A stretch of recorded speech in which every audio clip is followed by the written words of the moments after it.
If you treat your snacks like a mini meal, it can be very, very healthy for you. So you should nosh or nibble all, what they call grazing or noshing or nibbling all day. So the 2 times in the morning, one in the morning and one in the afternoon, when our blood sugar drops, that's when we feel hungry and we crave something. So it could be about 10 in the morning and usually about 3 o'clock in the afternoon. And so make sure that when you have a snack, it's a healthy snack. Healthy snack would be, like a slice of cheese with a wheat cracker or something like that. Should have nuts. You could have nuts, which has protein. Have some kind of a protein. Do you have walnuts? Do you have almonds? What do you eat? I love walnuts, and I love walnuts and almonds, and I'm addicted to white pumpkin seeds, which we get at Chinese markets. I love white pumpkin seeds. They're really good for you. They are good for you, and Brazil nuts. Oh my gosh, I love pecans. I love pistachios, any kind of nuts. And in the morning, on my wheat bread, it's the banana with the nut spread, and I buy my almond butter, almond butter rather than peanut butter, and I try to not eat too many high fat content like macadamia nuts. There's some nuts that are less healthy, but seeds are wonderful for you. Pepitas are, pepitas that you can get in the Hispanic markets. Those are pumpkin seeds. A lot of people don't know that. Sunflower seeds, unsalted, of course, are wonderful. Do you take any flaxseed oil, or how do you get your omega-3s or chia seeds? My flaxseed oil. I go and buy my flaxseed by bulk. And I buy it, like at one of at Whole Foods Market or Henry's or is it Fresh and Easy? What's the other one? Can't remember now. Sprouts. Ralph's, wherever you can buy. Yeah. Actually, it's Sprouts or Trader Joe's or right, exactly. Trader Joe's or anyone. There are a lot of markets like that. I buy a bulk and buy it in small batches. You don't want it to go rancid because you're not getting it fresh. Only buy as much as you can use. Like for me, it would probably be about 3/4 of a pound. I can't get through, or a pound of it. And then I have 2 different kinds of electric grinders. One is for coffee beans, which I rarely use, and the other one is for all my seeds and nuts.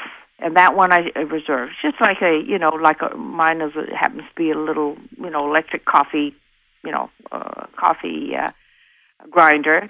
And I put it in, and then I put it in a jar, and then I put it over my cereal in the morning. I sprinkled it on salads. I use the flaxseed as a thickener for sometimes my soups or my, but I sprinkle it, once it's ground, it's easy to digest, it's, you don't have to chew it. I'm lazy. So this book just came out some months ago. Mm-hmm. And I know you've been traveling and you've been busy. Have you promoted it very much? Do people know what's out there? Where can they buy it? Well, they can. There's 2 gift shops right in the South Bay area, both the Kaiser Permanente at Harbor City on Vermont, and also the Torrance Memorial Hospital gift shop. Both gift shops are carrying this book. But for your listeners, PacificHeritageBooks.com, books with an S, plural, .com. They can order it right there with their PayPal. And if you order through Pacific Heritage Books, you can. It'll be autographed because we ship it out from our offices here. Or if you'd like to have it personalized, your listeners can actually write to me and order it, directly. I love getting mail. I've always, correspondence has always been one of my hobbies, so I enjoy hearing from people and who they're going to order from. If you'd like it personalized, not just autographed, but personalized to the recipients, right, they can email me. And my email is easy to remember. It's Ama Wong, at att.net. That's AMAWONG at att.net.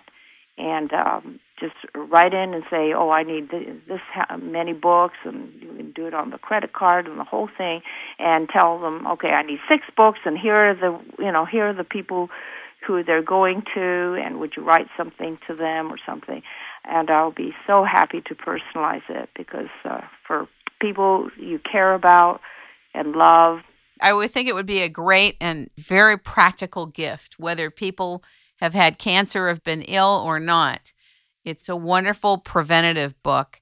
I was also going to ask you what you thought of Suzanne Somers and her work and the fact that she cured her own cancer, and what your take on that is. I first heard about a book when I was exhibiting at the California Library Show, actually, about 2 years ago. I think it was Barnes & Noble had a booth right next to where I was exhibiting, and I think all their books were on sale. And I saw it for the first time when somebody else in my booth, one of my fellow workers in the booth, bought the book. And then I flipped through and I said, hey, this is really great. And the one she got was Knockout. See, I didn't know that Suzanne Somers had written a book.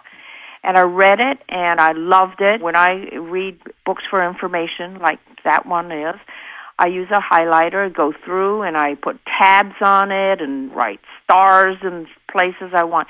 And I thought it was a fabulous book, and I have since given that book to several of my friends who are also cancer survivors and patients, and they have enjoyed it. It's a wonderful book. It's also very specific. She interviewed over 30 doctors and non-chemo treatments and, alternative treatments, as well as integrated medicine. It covers all these things. More technical. Mine is more a mini encyclopedia of bite-sized health and happiness tips. Wonderful. How to be healthy, how to be happy. And like you said, I think that's the appeal. Most people who have read it, and the appeal, the word gets out by word of mouth. People read it and say, this is a wonderful book, and then all of a sudden I'm getting orders from their friends and other people's friends. And everybody has 100% chance of knowing somebody with cancer. So Father's Day is coming up, grads are coming up, kids are going off to school. Hey, Mom and Dad, or if you're an aunt and an uncle, somebody you care about, some young person is going off to college or away from home, moving out. This is a wonderful housewarming gift, a goodbye present. It's for year-round gift giving, because it shows that you really care for somebody and their health and happiness and their welfare. Well, I really appreciate you being on the show today. We did a piece on Feng Shui with you last year, which I loved, and so many of the people listening loved it. I wanted to ask you, on your book, Target the U.S. Asian Market, it was written how many years ago, that other book? Oh, that book was written, I think, in 1992 or 3.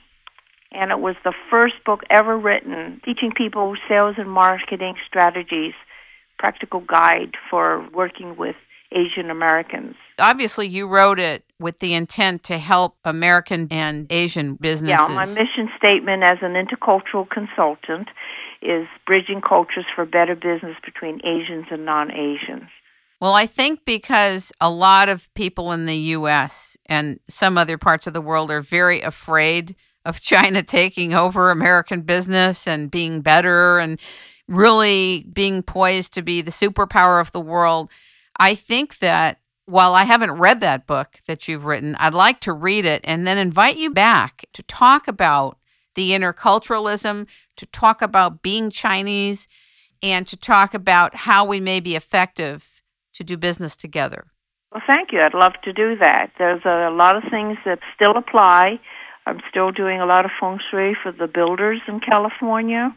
Amazingly, during recession, I have builders who have me come back. I got 2 new builder clients who had never used me before, and I've worked with over 100 real estate developers all over the world.